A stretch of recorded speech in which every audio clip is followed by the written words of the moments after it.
आप देख रहे हैं वासुदेव शॉर्ट्स। जी, जैसा कि आप सब जानते हैं कि इस वक्त ईरान और इसराइल जो है एक जंग की कैफियत में है, एक दूसरे के ऊपर ताबड़तोड़ हमले किए जा रहे हैं। तो ईरान भी पीछे हटने का नाम नहीं ले रहा, और ईरान भी ज़बरदस्त किस्म के जवाबी हमले इसराइल पर कर रहा है। और कल रात तो ईरान ने इसराइल के ऊपर रॉकेटों की बारिश कर दी। अगर ईरान के पास जिस तरह के हथियार होने चाहिए अगर वो हो, तो फिर इसराइल जो है वो बिल्कुल भी नहीं बचता। लेकिन दाद देनी पड़ेगी, जितने उनके पास रिसोर्सेज हैं वो बिल्कुल भी बुजदिल नहीं है, और ज़बरदस्त किस्म का रिटेलिएट कर रहे हैं और इसराइल को जवाब दे रहे हैं। अमेरिका के सदर जो है डोनाल्ड ट्रंप, उन्होंने भी कहा कि जो इसराइल ने हमला किया है ईरान पर, हमारा उससे कोई लेना देना नहीं है।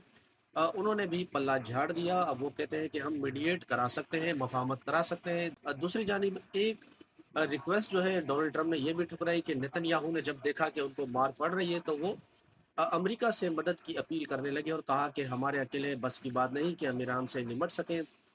तो अमेरिका को चाहिए कि इस पे हमारा साथ दे। तो इस पर भी अमेरिका ने जो है इसराइल का साथ देने से इनकार कर दिया। लेकिन हकीकत में यही है कि एक दूसरे दोनों ममालिक एक दूसरे पर हमला कर रहे हैं, लेकिन ईरान भी पीछे हटने का नाम नहीं ले रहा।